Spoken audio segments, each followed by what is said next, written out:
They shouldn't be afraid of failure, that this comes naturally in life. There will be failure and there will be successes.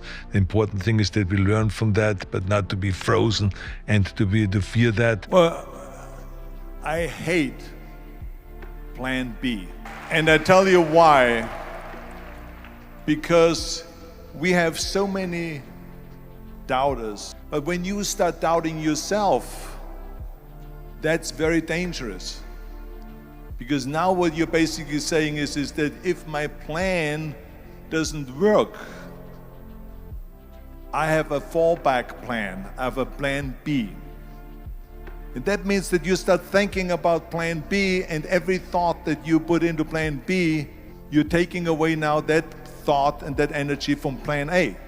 And it's very important to understand that we function better if there is no safety net, because plan B becomes a safety net. It says that if I fail, then I fall and I get picked up and I have something else there that will protect me.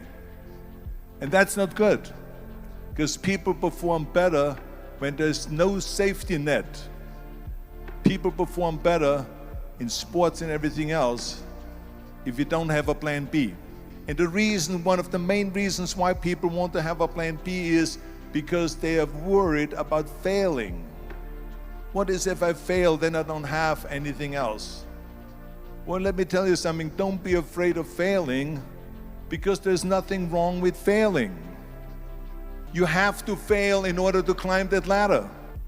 And winners will fail and get up, fail and get up, fail and get up. You always get up. That is a winner. You need to work on yourself. If you just try to be pampered, and if you're trying to be soft, and if you're trying to be the victim and all that stuff, you're not going to go anywhere. We need to get stronger. We need to get ballsier. We need to get tougher. We need to not be afraid of failure. We got to go into the work. We got to face adversity. Adversity breeds character. All of that stuff, don't shy away from any of that, because it just makes you stronger. Because when you're better, when you get better, then you feel good. When we improve, we feel good. When we have accomplished something, we feel good. And that then rubs off on everything. The first rule of success is to have a vision. You see, if you don't have a vision of where you go, and if you don't have a goal where you go, you drift around and you never end up anywhere. To create a vision of where they want to go, without a vision, there's just nowhere to go. It's just the way it is in life. You would just wander around without a mission, without the joy of chasing something, how much fun it is to chase something. So I want them to learn those basic lessons that makes you just more successful and better. Rule number 2 is, don't listen to the naysayers. I'm a strong believer of what Nelson Mandela said, that everything is always impossible until someone does it.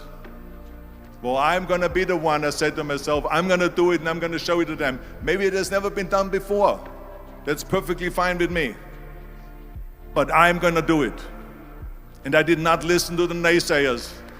The third point that I'm gonna make to you is, work your ass off. There is no magic pill. There is no magic out there. You cannot get around, you have to work and work and work. And it drives me crazy when people say that they don't have enough time to go to the gym for 45 minutes a day and work out. Or to do something for 45 minutes to an hour a day to improve. If it is physically improve, or if it is mentally to improve. Imagine you read 1 hour a day about history. How much you will learn after 365 hours in 1 year. Think about if you study about the history of musicians, of composers, how much you would know. Imagine if you would work on a business, on some business that you want to develop every day for an hour. Imagine how further along you will go and get. So it drives me nuts, because when people say we don't have the time, We have 24 hours a day. We sleep 6 hours a day, so that gives you still 18 hours. Now, there's someone shaking their head out here in front. They say probably, I don't sleep 6 hours, I sleep 8 hours, right? Or just sleep faster. So we have 18 hours a day. The average person works around 8 to 10 hours. So let's assume it's 10 hours, so we have 8 hours left. Then you travel around an hour a day, maybe 2 hours a day. So now you have still 6 hours left. So what do you do with these 6 hours? What do you do with these 6 hours? Then we eat a little bit, then we schmooze a little bit, talk a little bit to people and all that stuff. But you can see how much time there is available if you organize your day. So you got to work hard. When I work, for instance, on a movie, I really don't feel like it's any different than being a plumber. You know, I go to work, they put all the schmutz on and the makeup, and I'm sitting there like an idiot at 5 in the morning so that I'm ready at 8 o'clock. And then you go out and you do your work, do your scenes, then you go and have your lunch. And you know, it's like the same, it's like going to work. I don't see myself as the star. I just see myself as a worker. And so when people then say, you're so nice, you eat with the crew,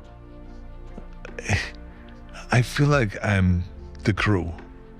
I'm just one of them, right? We are all trying to make a good movie. I always tell people that you can call me anything that you want.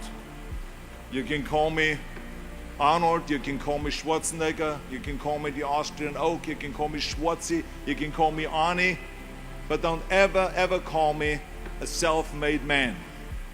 This is so important for you to understand. I didn't make it that far on my own. I mean, to accept that credit or that mantle would discount every single person that has helped me to get here today, that gave me advice, that made an effort, that gave me the time, that lifted me up when I fell. And it gives the wrong impression that we can do it alone. None of us can. The whole concept of the self-made man or woman is a myth. As soon as you understand that you are here because of a lot of help, then you also understand that now is time to help others. That's what this is all about. You got to help others. Don't just think about yourself. Help others. As my father-in-law, Sergeant Shriver, said, tear down this mirror. Tear down this mirror that makes you always look at yourself, and you will be able to look beyond this mirror and see the millions of people that need your help. My challenge to you today, think about all of the people that helped you, and go to your parents and give them a big hug and tell them that you love them and thank you for everything that you have done to get me here today.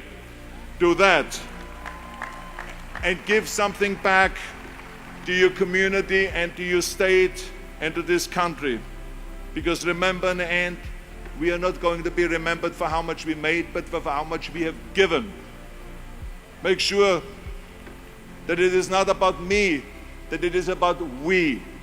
Turn the me into we, and I guarantee you that you can change the world. Hasta la vista, baby, and I'll be back.